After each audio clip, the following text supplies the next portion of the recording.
there was somebody who wrote a Medium article called Hustle Porn and put me as the I didn't even know if they did that. That happened. And so what happened was there was a moment there that it got a lot of heat and I started to, but it was easy for me. Two things happened with that. One, the most remarkable thing was I talked about it once on a podcast and because there were so many things that weren't true about me in the article.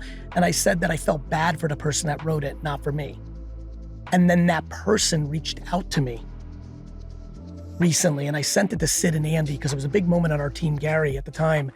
And he apologized and said I was right on the podcast. I didn't even know that happened. That he used me. And then, so for me, that's what actually sparked people throwing me into that combo. Because if you read Crush It, I don't talk about working 18 hours a day. I talk about having the capacity to work 18 hours a day when it's your hobby. When you love it, do you understand that I would not work 1 hour a day if I didn't like it? I got D's and F's for a reason. I did not like school.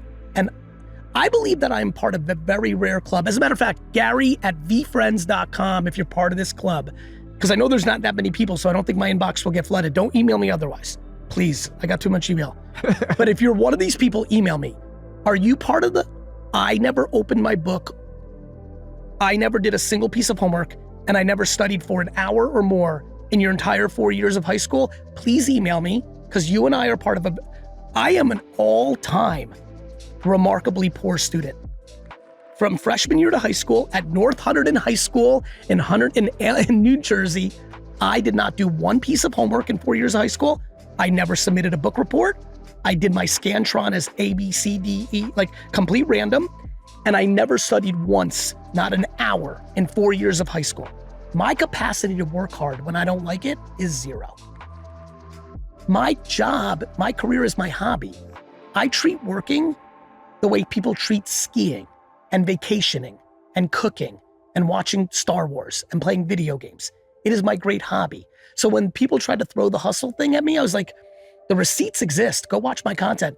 I don't work 18 hours a day to make $1 million for what? So the real message is that if you can turn your work into something you absolutely love that becomes your hobby, then it doesn't feel like work. So you're not really you're hustling, but you're not really anyway because it feels when fun. People like Gary work late, I just said this on another podcast. First time I ever said this way, I'm late.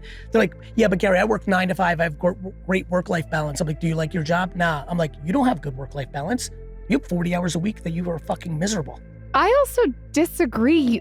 You do have to hustle. Like what do people not disagree with you, but disagree that people are mad about that? We are fully agreeing. That becomes, let me tell you what that's about. That's similar to why cancel culture is getting canceled.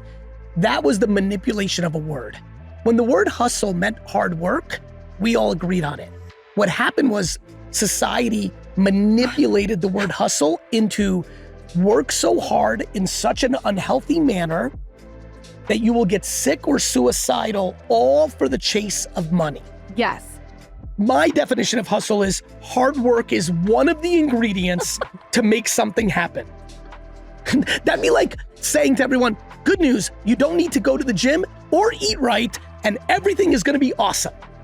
Physically, not true. Sure. So that was just the slang word of hustle. This is the biggest issue with cancel culture. It doesn't factor in intent. Yep. If somebody makes a misstep, but they didn't want to, and they like you, and they didn't mean it, why should they be fired and eliminated from society? It was so out of whack, which is why it didn't last long. There's a reason we're having a correction and why it was just a blip.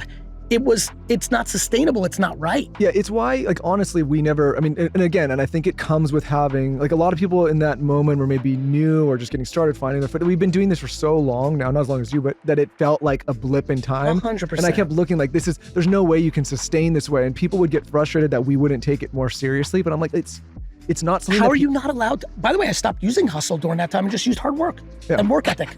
Just you want to cancel work ethic? Knock yourself. I don't give a shit what they want to cancel. It has nothing to do with me. Yeah. Here's the problem with life right now. Everyone has such audacity that they think everyone should see the world the way they see it.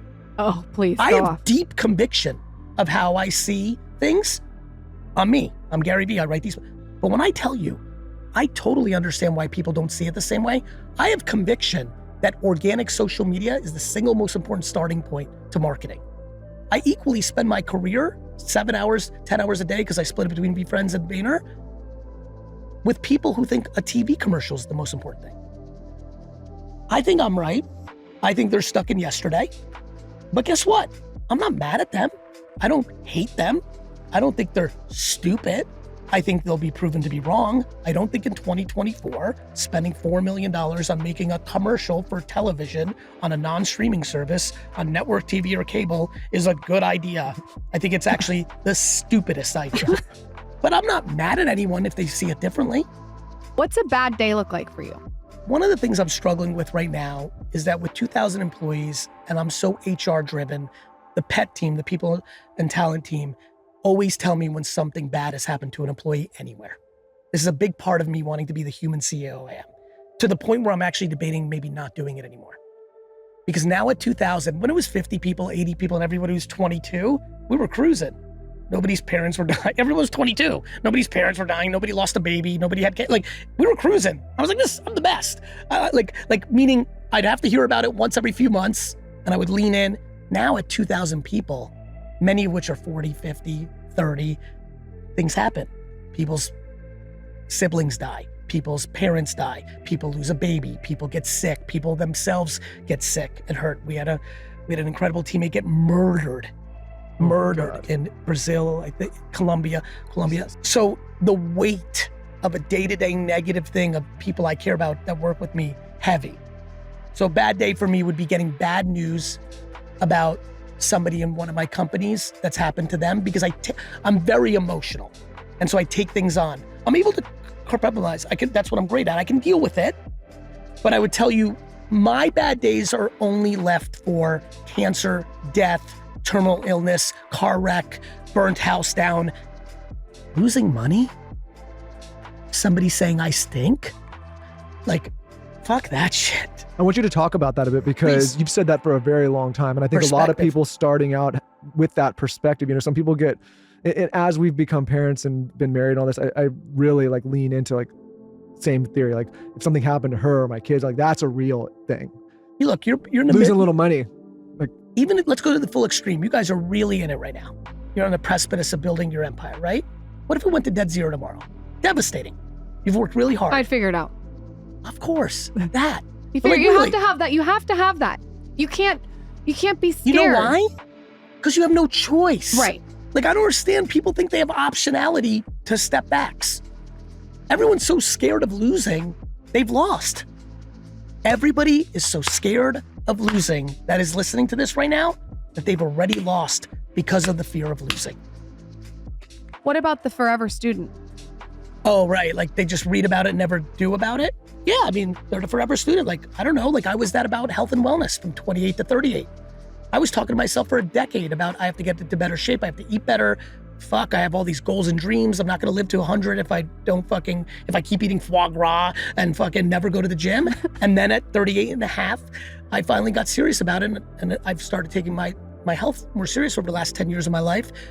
That's how I feel about all of it. I understand the forever student. I was it with my health and wellness from 28 to 38. It's about fear. I used to say when I was 34 that I didn't have time to work out. 34-year-old Gary compared to 48-year-old Gary with time, that guy is a puss. Why is he a puss? Talk to him. It's not that I work that much more or less. My efficiency is like a fucking gangster. Do you know what my calendar looks like? No, can we see it? Yeah. This is my dream. This is actually my dream, to see your calendar. This calendar, watch this.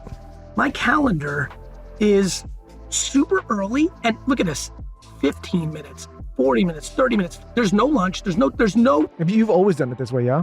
You guys know, 4:45 to 5, 5:15 to 5:30, 4:30 to 4. It is. Wait, do you have something in there that says 4:45 to 4:46? Yeah, it's very real to me.